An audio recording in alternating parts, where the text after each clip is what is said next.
Baiklah, perkenalkan nama saya Elda Kinaria Mawikere dan dengan NIM 2102 11060091. Dan pada kesempatan kali ini saya akan melakukan presentasi pada lab dengan judul Exploring DNS Traffic.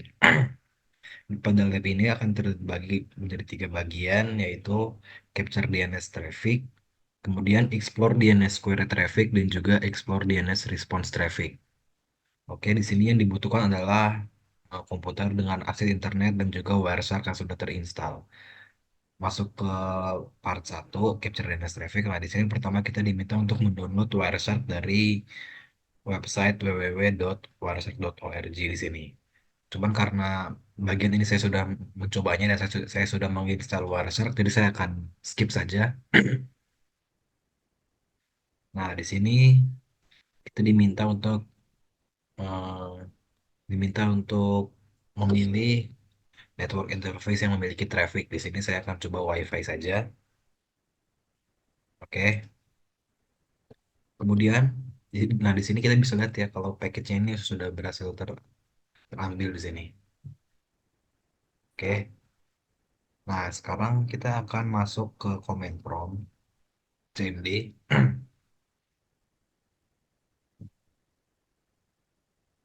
Kita akan menggunakan ipconfig, perintah ipconfig slash flush DNS untuk untuk membersihkan DNS cache di sini.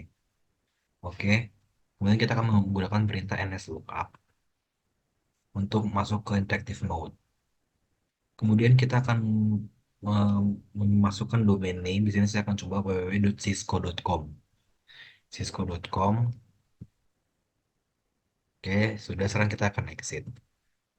Kita akan kembali ke Wireshark di sini. Ini kita akan stop package capture.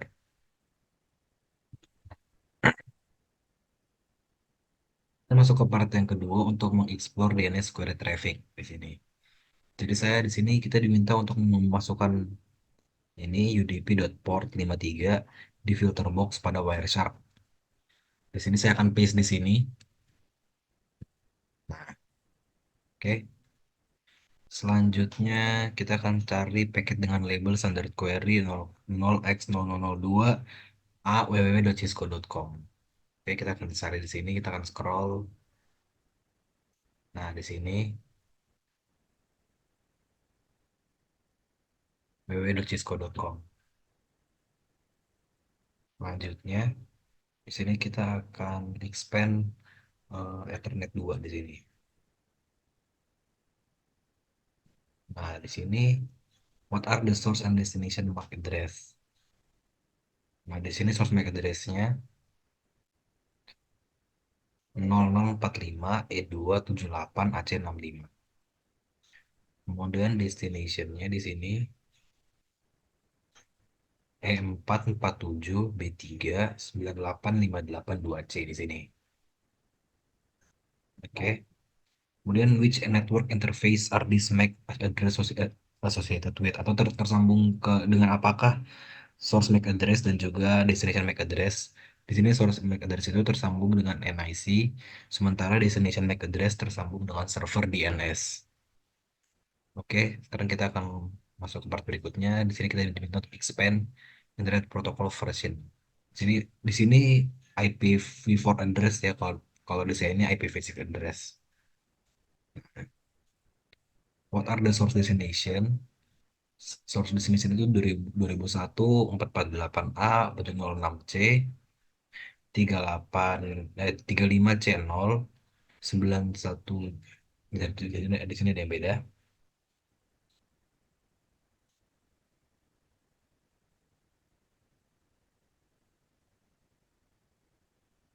91 35C0 di sini 35C0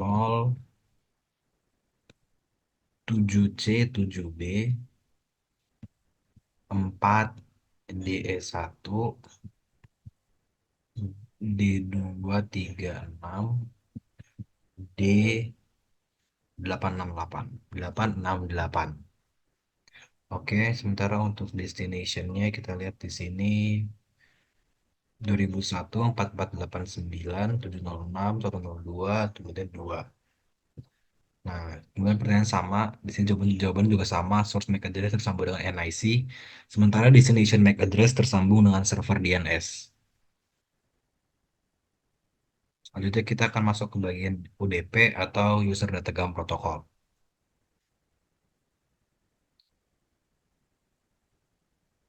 Nah, di sini ada pertanyaan source dan destination portnya. Kalau di sini source portnya itu 5318. Di sini saya sudah pernah mencoba sebelumnya, cuman ketika saya coba lagi jadi berganti ya. Destination port 53 dan default DNS portnya itu juga 53.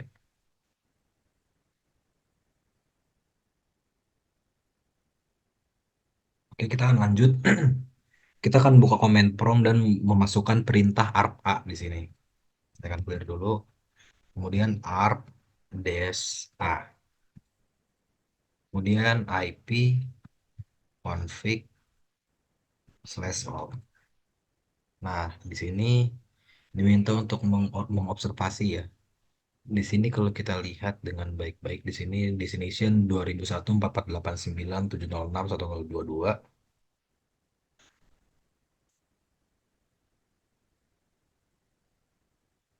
Nah, di sini sama ya. 2001 4489 4489 706 122 di sini.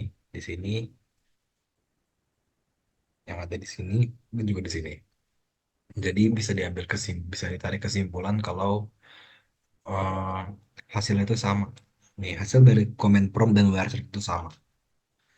Oke, berlanjut ke bagian berikutnya di domain name system query.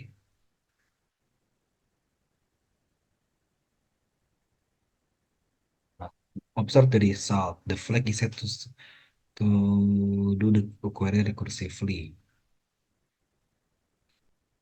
Oke, masuk ke part 3, di mana kita akan mengeksplor DNS traffic. Nah, di sini standard query response 0,0 kali 0,00.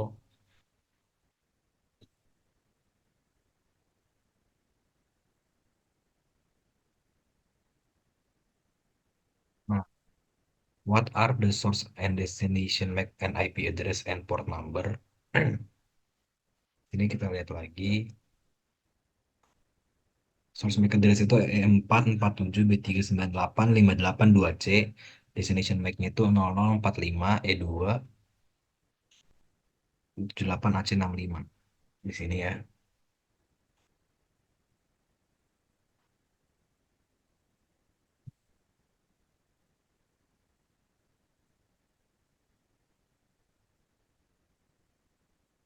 Ini saya akan lihat dulu ada perbedaan di sini. 0045E278AC65. Destination-nya E47 E4 B3985852C. Kemudian source IP physical address sini kalau saya ya 2001 2001 448A 706C 35C0 35C0 7C7B. Kemudian ada lagi 4 DE1 D236 D868. Oke, kemudian destination-nya di sini.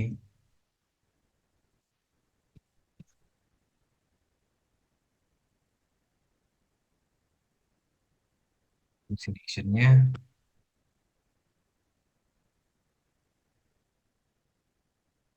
2001 4489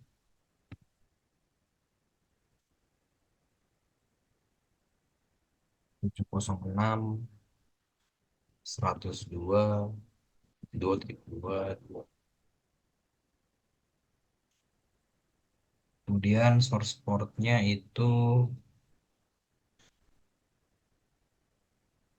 53180, 53180, udah destination portnya itu 53. Oke.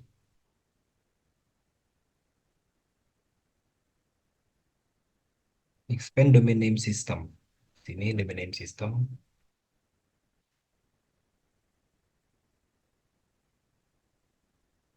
Observe the result. Nah, di sini ada pertanyaan apakah DNS server bisa melakukan recursive queries? Jawabannya, server bisa melakukan recursive queries di sini ya. Ada di sini saya lihat di flex di sini. Nah, recursive do query recursively di sini. Nah, di sini kita juga diminta untuk observasi name dan R records dan membandingkannya dengan hasil dari NSLOOKUP yang kita sudah lihat di sini ya. Dan hasilnya itu sama ya dari NSLOOKUP dan juga Wireshark. Kemudian ada pertanyaan dari hasil hasil Wireshark, apa yang bisa kita pelajari jika kita menghapus filter? Nah, jawabannya dari paket yang terdapat pada Wireshark seperti TCP, UDP di sini ya, TCP, UDP, kita hapus filternya. Nah, sebenarnya ada TCP, DNS, dan lain-lain. Nah, kita bisa belajar tentang perangkat lain dan fungsinya dalam local area network atau LAN. Kemudian ada pertanyaan berikutnya, bagaimana bisa sebuah penyerang menggunakan Wireshark untuk membobol suatu sistem keamanan?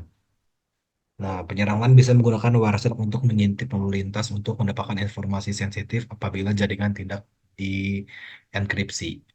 Oke, sekarang kita akan lanjut ke lab berikutnya.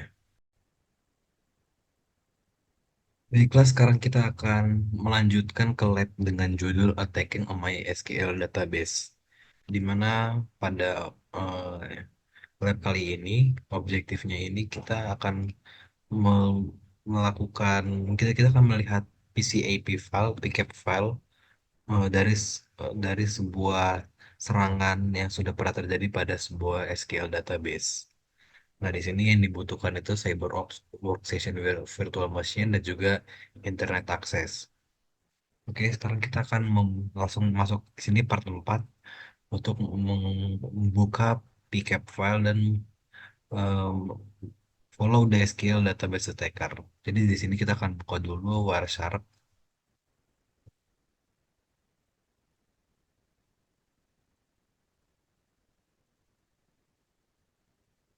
Nah, di sini ketika sudah masuk ke Wireshark, kita akan klik open kita akan klik files, open. Kemudian dari folder lab.support files, kita akan mencari aplikasi file dengan nama SQL underscore lab.pcap. Nah, ini oke, kita akan buka.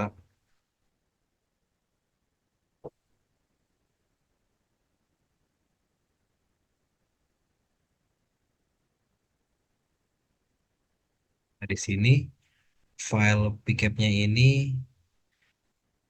akan terus bersambung ya sampai 8 menit atau 441 detik durasi dari serangan SQL injection ini. Di sini kalau lihat gambar sampai 30 ya. Sebenarnya di sini 16, jadi kita akan langsung lompat ke ketika serangannya ini sudah 8 menit. Ya baiklah, sekarang kita sudah sampai ke yang ke 30 ya, di sini paket yang ke 30. Nah, di sini ada pertanyaan, apa dua IP address yang terlibat dalam serangan SQL injection ini? Jawabannya itu ada 10.0.2.4 dan 10.0.2.15 di sini. Jawabannya di sini ya. Oke, kita masuk ke step 2. Kita akan melihat serangan injection ini.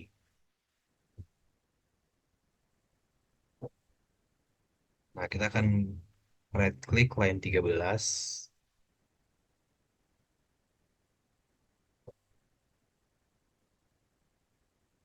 Nah, kita akan pilih flow HTTP stream.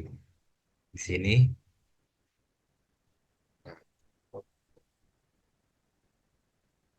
The source traffic, kita lihat ini source-nya itu trafficnya merah ya. Dan the source ada memiliki um, request get ke host 10.0.2.15 di sini. Nah, yang warna birunya ini the destination device, device destination itu melakukan respon kepada source di sini. Nah, kemudian kita akan masuk ke find di sini.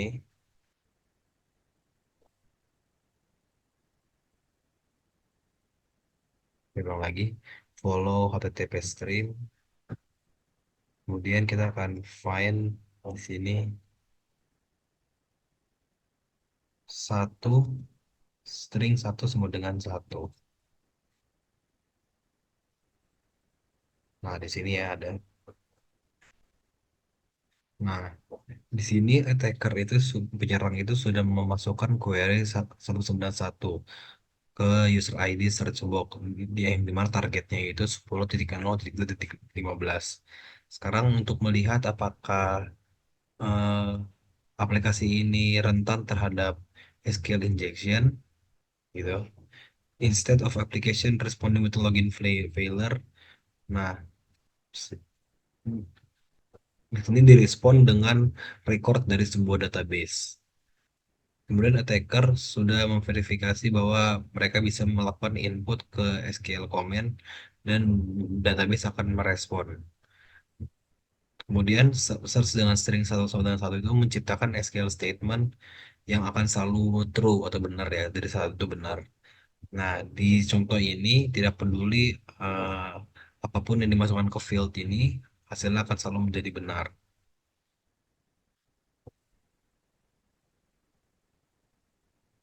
Di sini ya, ini ya 191. Nah, sekarang kita akan tutup dulu, follow HTTP stream window-nya.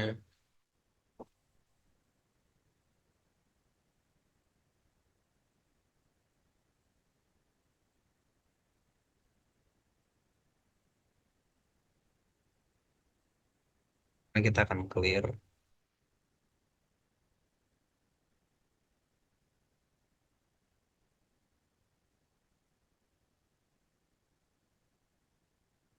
Oke, step 3. Di sini kita akan melihat serangan lanjutan di sini ya. Sekarang kita akan pergi ke line 19.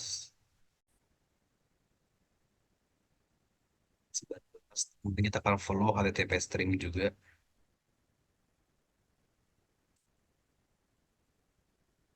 Nah, ini.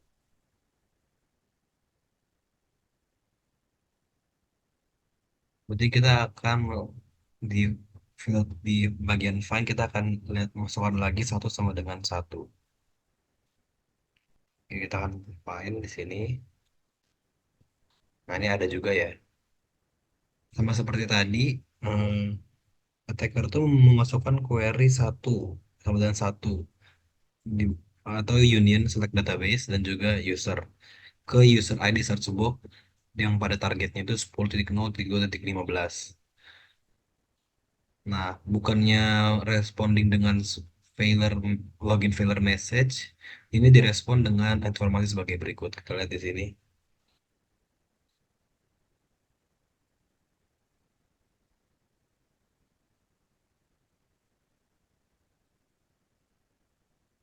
Nah, the database name is DVWA di sini. Coba kita cari DVWA.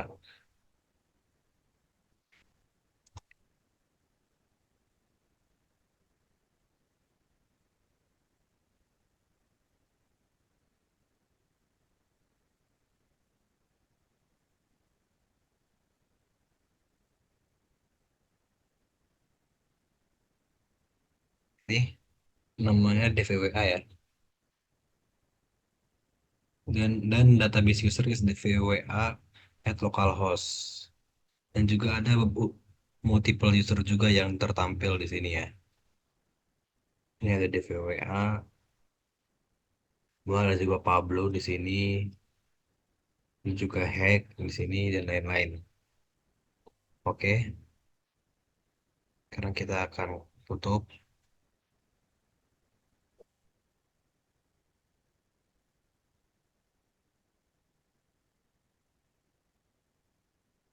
Nah, di sini step 4, SQL injection attack ini bisa menyediakan informasi dari suatu sistem.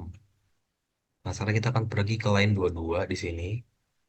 Sama seperti tadi, kita akan follow HTTP stream.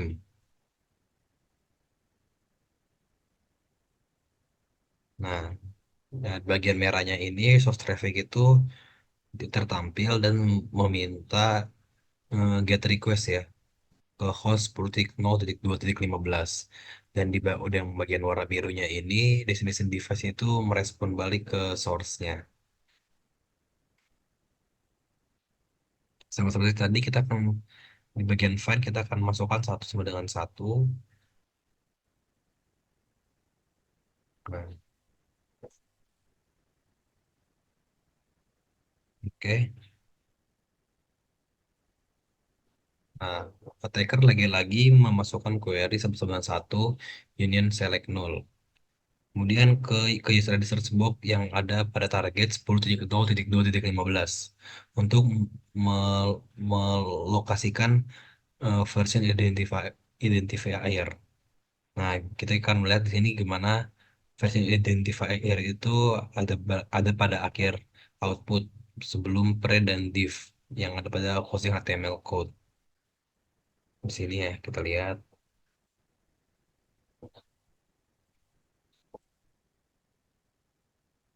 Nah, jadi ada pertanyaan apakah versionnya ini ya 5.7.12 dash 0 Ubuntu 1.1 ini. Oke, saya tutup.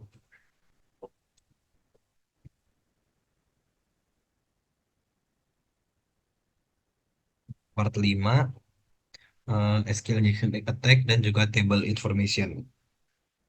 Nah, kita lihat di sini attacker itu tahu ya kalau ada ada banyak angka yang terdapat pada SQL table dan SQL table ini sangat penuh dengan informasi dan attacker berusaha untuk menemukannya. Sekarang kita akan pergi ke line 25, follow HTTP stream. Ya, seperti tadi merahnya itu adalah hmm, get request ke host 10.2.15 dan blue yang warna biru itu adalah responnya ya. Dan sama dan beda seperti tadi kita akan di bagian file kita akan cari users.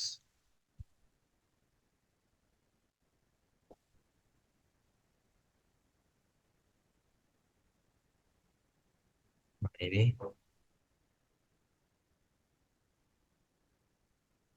di sini attacker juga sudah lagi-lagi memasukkan query satu sama satu di sini ya. Union select null dan table name dari information answer schema.tables ke user ID search box yang targetnya 10.0.2.15.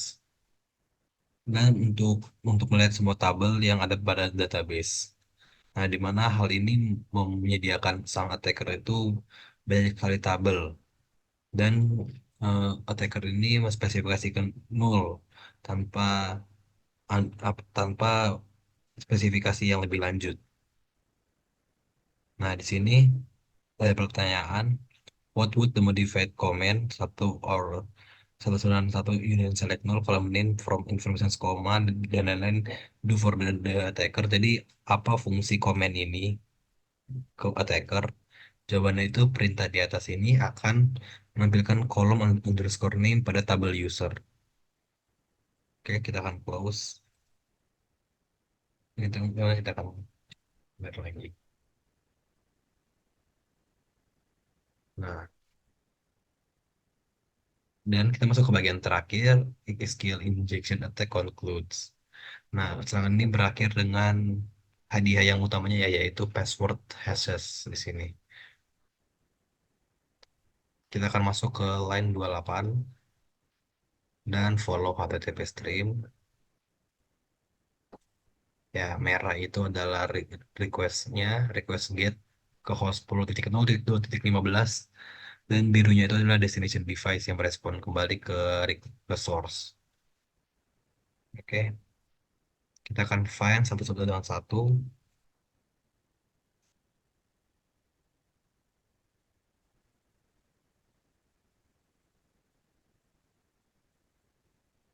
Kali ini attacker itu memasukkan query satu ke user ID search box, targetnya 10.02.15 untuk mencari username dan juga password hashes di sini. Oke, nah kita lihat hmm, siapa user yang memiliki passwordnya sebagai berikut. Kita akan lihat dulu sini 8D 3533 ya. Nah, ini yang memilikinya itu 1337 di sini. Di sini 1337. Nah, kita akan menggunakan website https.correction.net, dan kita akan copy hash into the password hash cracker and get cracking. Nah, saya akan coba dulu. Di sini kita sudah ke website correction.net ya.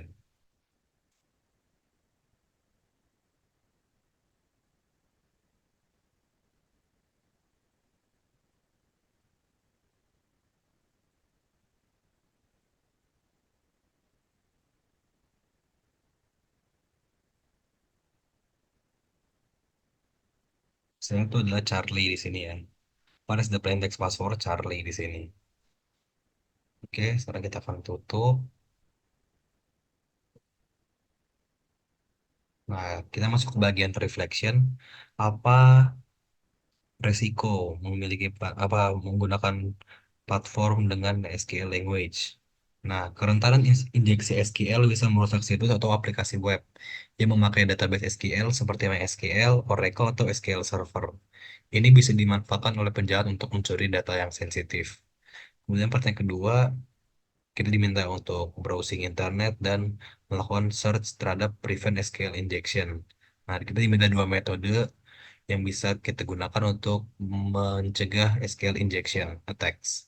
Yang pertama itu gunakan query berparameter, di mana menggunakan query berparameter ini dengan tempat penampung untuk input pengguna dapat mencegah kode SQL jahat disisipkan ke dalam query. Selanjutnya, validasi dan sanitasi input, di mana validasi dan membersihkan semua input pengguna sebelum digunakan dalam query SQL untuk mencegah serangan injeksi. Demikian untuk lab dengan judul Attacking MySQL Database. Selanjutnya akan dilanjutkan oleh teman saya. Terima kasih. Terima kasih atas kesempatan yang diberikan. Perkenalkan, nama saya Alvani Gladys Pantalo dengan NIM 210211606183. Pada saat ini saya akan melanjutkan presentasi tugas 7 mata kuliah praktikum cyber mengenai lab reading server log. Nah, di sini terdapat background yang menjelaskan mengenai file log, yang mana file log sendiri merupakan alat yang penting untuk pemecahan masalah dan pemantauan. Kemudian next kita masuk pada part yang pertama dalam lab ini, yaitu reading log file with cat, more, less, and tail. Di sini juga dijelaskan mengenai membaca log file dengan cat, more, less, dan tail, yang mana file log sendiri digunakan untuk merekam peristiwa tertentu yang dipicu oleh aplikasi layanan atau sistem operasi itu sendiri. Kita langsung masuk saja. Di sini seperti biasa kita masuk pada CyberOps Workstation Virtual Machine. Kemudian kita open terminal window. Kemudian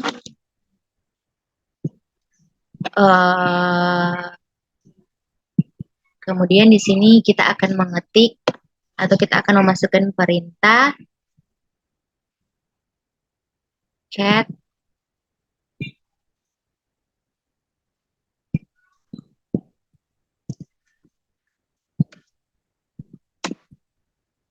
home analyst lab.support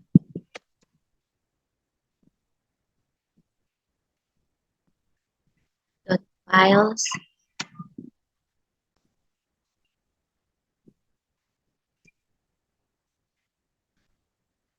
log,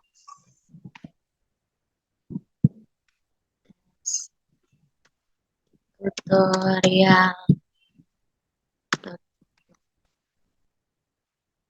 Berikut merupakan output yang dikeluarkan. Nah, di sini terdapat pertanyaan, yaitu kelemahan menggunakan cat dengan file teks yang besar. Uh, di sini awal file mungkin hilang karena cat tidak mendukung pemecahan masalah. Kemudian di sini dijelaskan yang mana file awal mungkin hilang karena cat tidak mendukung pemecahan halaman. Alat lain yang populer untuk memvisualisasikan file log adalah more. Mirip dengan cat, more juga merupakan alat berbasis perintah Unix.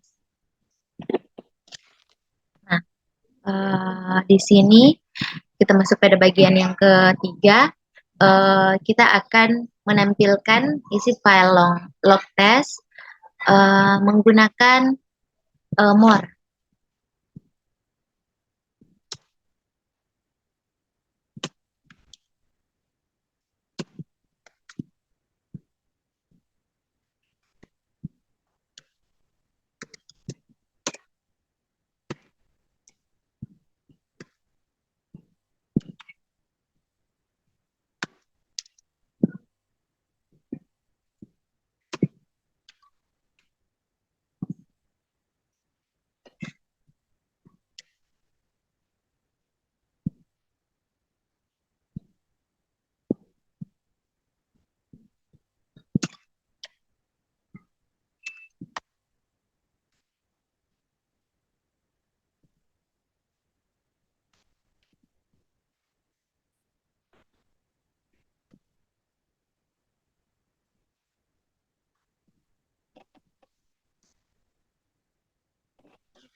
Di sini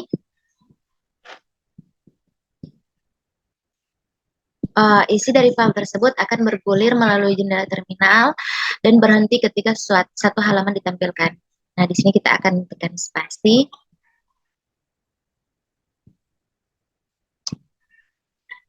untuk melanjutkan untuk melanjutkan ke halaman berikutnya. Kemudian kita akan melakukan enter untuk menampilkan baris teks berikutnya. Nah, terdapat pertanyaan kekurangan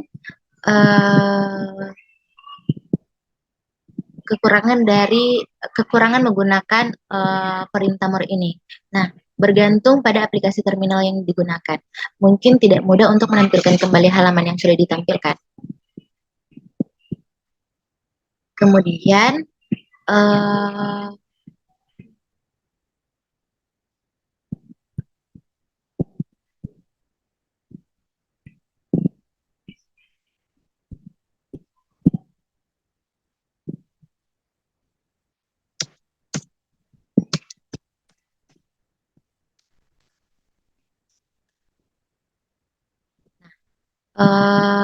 kemudian dari jendela yang sama juga kita akan menggunakan perintah less untuk menampilkan isi file dari logs test tutorial.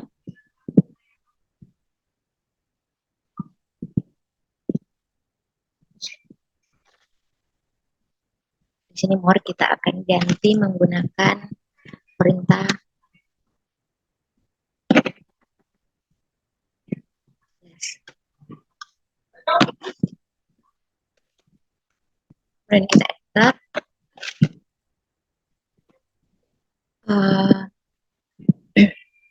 Di sini isi dari file tersebut akan bergulir melalui jendela terminal dan berhasil ketika satu halaman ditampilkan. Kemudian di sini kita akan tekan spasi untuk melanjutkan ke halaman berikutnya. Kemudian kita akan tekan enter untuk menampilkan baris teks berikutnya. Kemudian kita akan menggunakan panah atas untuk bergerak bolak-balik dalam file teks. Begitu juga dengan panah bawah. Kemudian kita bisa menggunakan tombol key untuk keluar. Nah, selanjutnya kita masuk pada step yang kedua.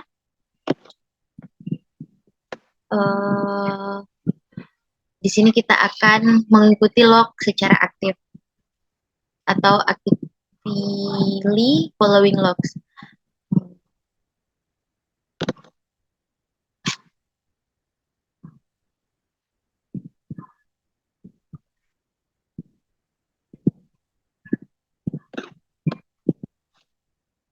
Dalam beberapa situasi, uh, diinginkan untuk memantau file log saat entry log ditulis ke file log. Nah, untuk kasus-kasus tersebut, perintah tailf sangat membantu. Di sini kita akan memasukkan perintah tailf untuk memonitor secara aktif isi file dari file log SJS log file. Untuk perintahnya sudo tail.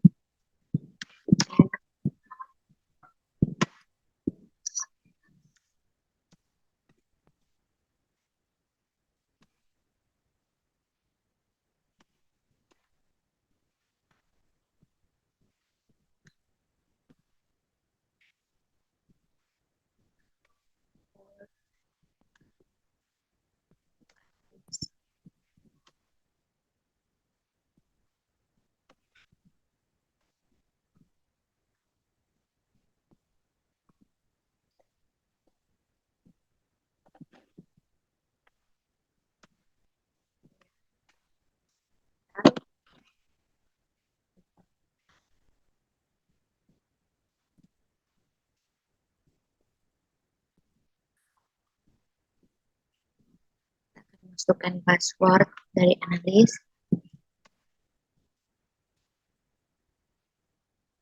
Nah, di sini terdapat pertanyaan apa yang berbeda pada keluaran tail dan tailf. Nah, setelah perintah tailf dikeluarkan, terminal tampak terkunci dan tidak menerima perintah lagi. Ini terjadi karena tail masih berjalan uh, menonton file log dan akan mencetak kembali perubahan yang tertulis di layar. Untuk menyaksikan tailf beraksi, di sini kita akan membuka terminal baru.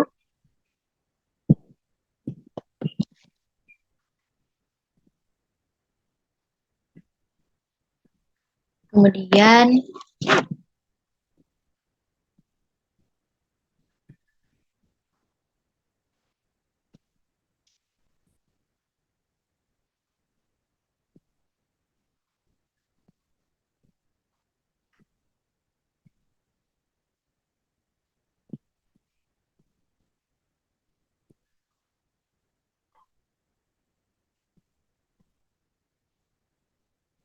kemudian kita akan menggunakan jendela yang baru untuk membuatnya lebih mudah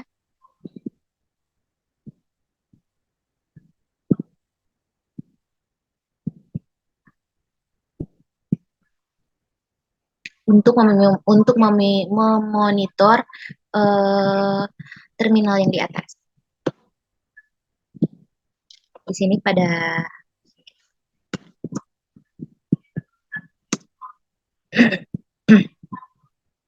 sini kita akan memasukkan perintah echo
Nah, bisa kita lihat tadi uh,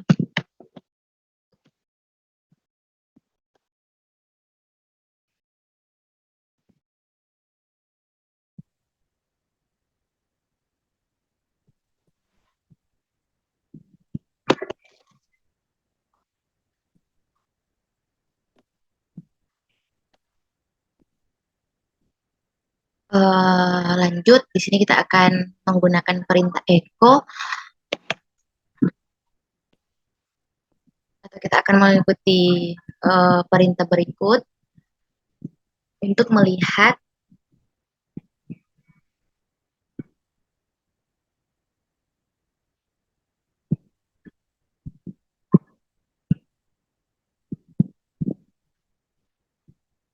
uh,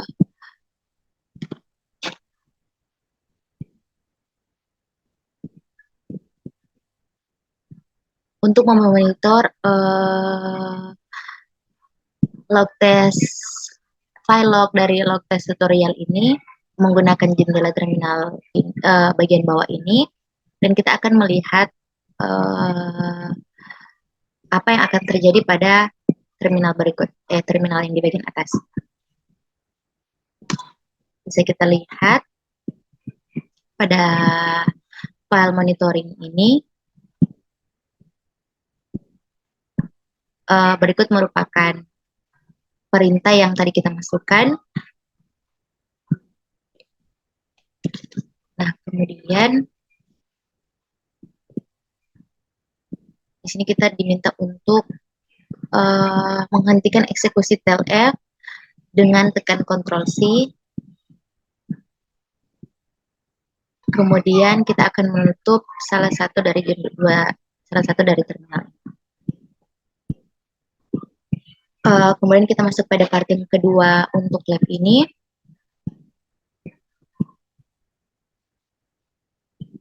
Di sini yaitu tentang log file and SCS log.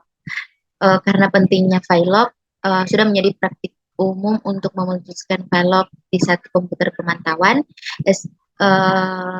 SCS log adalah sistem yang dirancang untuk memungkinkan perangkat mengirim file log mereka ke server terpusat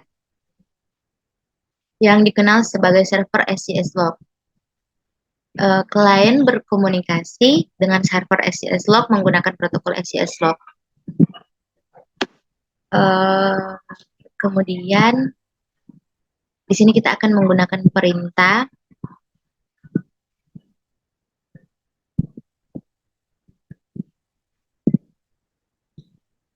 cat sebagai root untuk membuat daftar isi file dari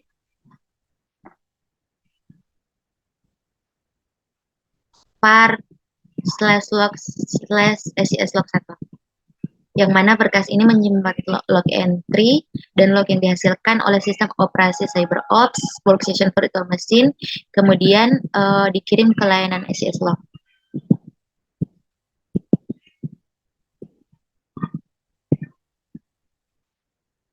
Sudo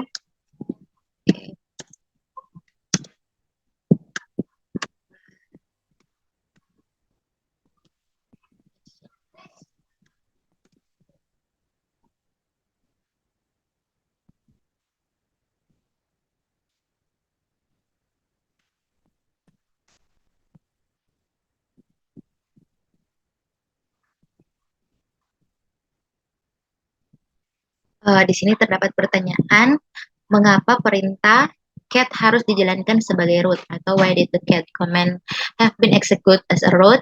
Karena virtual machine CyberOps workstation atau var/log SCS log memiliki root dan hanya dapat dibaca oleh root. Kemudian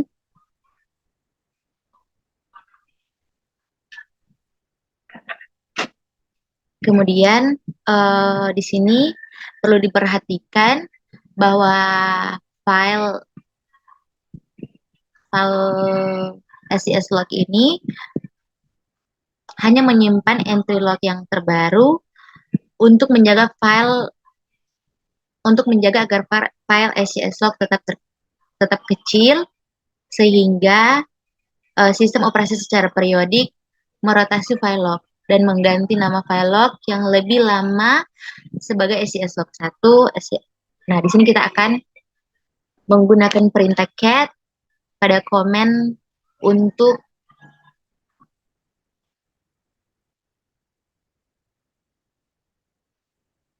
membuat daftar file SES log yang lebih lama.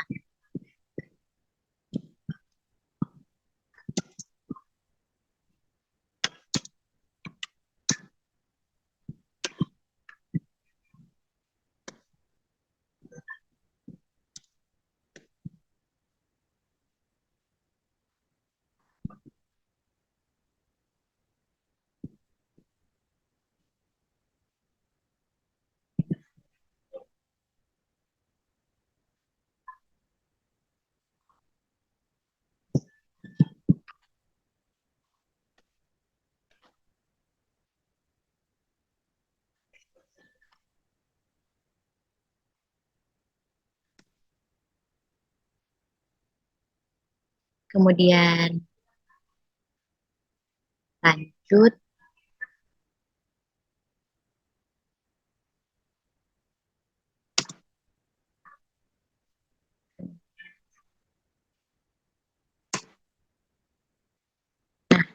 Di sini terdapat pertanyaan. Can you think of a reason why it is so important to keep the time and date of computers correctly?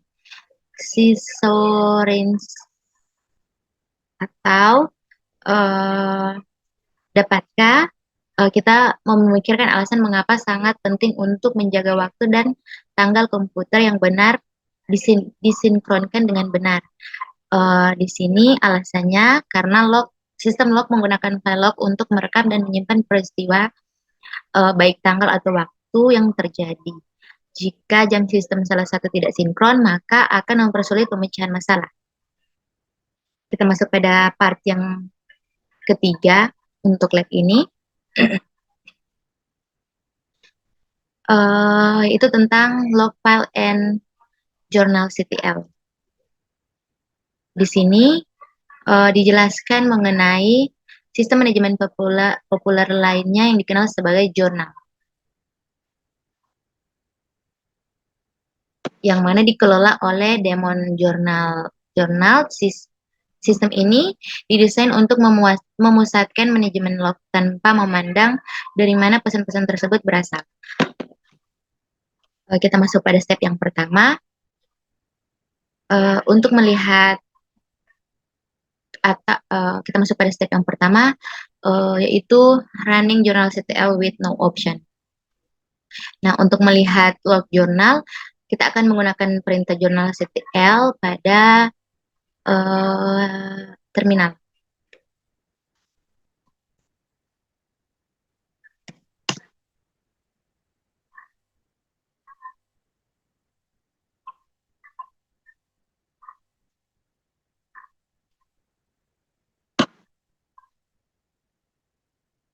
Nah, di sini terdapat note yang mana dengan menjalankan jurnal CTL sebagai root akan menampilkan informasi yang lebih rinci. Berikut merupakan informasi dari jurnal CTL. Kemudian kita bisa keluar dengan menekan Ctrl+C.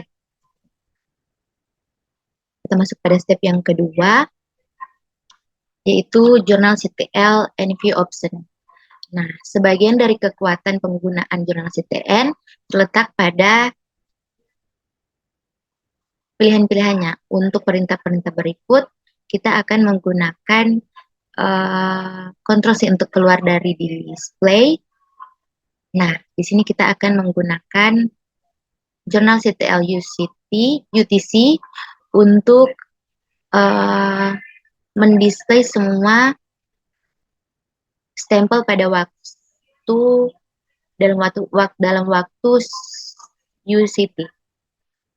UTC.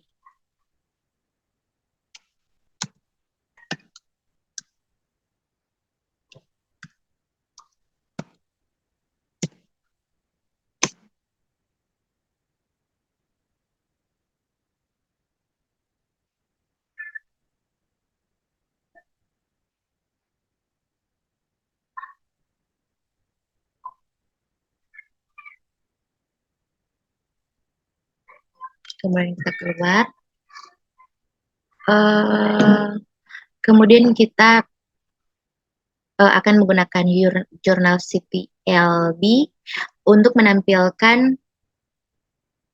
entry log yang direkam sebagai root terakhir, sebagai boot terakhir.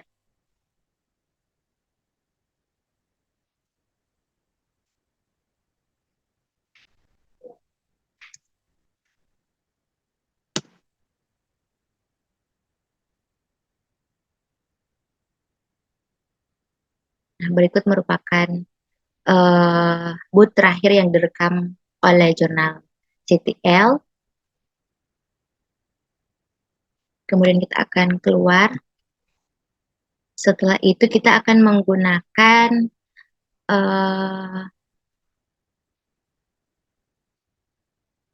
jurnal CTL untuk menentukan layanan dan jangka waktu untuk entry log.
Nah, berikut merupakan uh,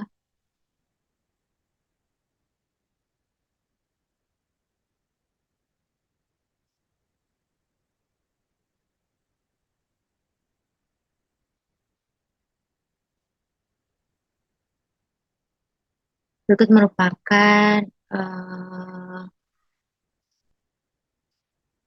layanan Nginx yang dicatat pada hari ini. Kemudian kita keluar.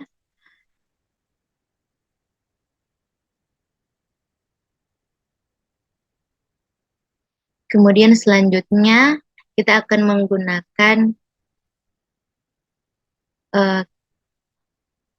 perintah K untuk menampilkan hanya pesan yang dihasilkan oleh kernel.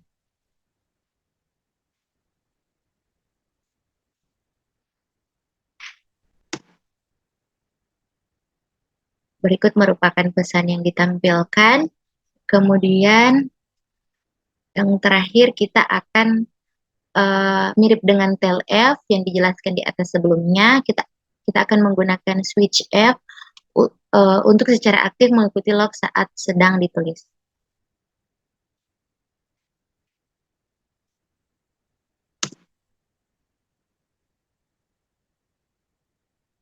Berikut merupakan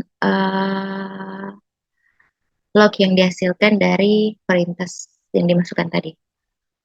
Kita keluar. Di sini terdapat reflection yang mana kita diminta untuk membandingkan SCS log dan jurnal CTL dan jurnal yang kita perintah jurnal yang kita masukkan tadi. Apa saja kelebihan dan kekurangan dari masing-masing perintah tersebut. Di sini SCS log adalah solusi untuk login. Ini menggunakan file plain text tetapi memiliki kekurangan terstruktur. Informasi tidak terpusat dan mungkin perlu mencari banyak informasi yang tidak terkait untuk menentukan informasi yang relevan. SCS log tidak menyediakan cara untuk memisahkan pesan dengan aplikasi terkait. Selain itu, file plain text mungkin memerlukan rotasi agar tidak menjadi terlalu besar. Sedangkan jurnal mengganti file log teks biasa dengan formatif file khusus untuk pesan log, yang mana ini membuatnya lebih mudah untuk menemukan hal yang relevan. Sekian presentasi dari saya, mohon maaf jika ada salah-salah kata, terima kasih.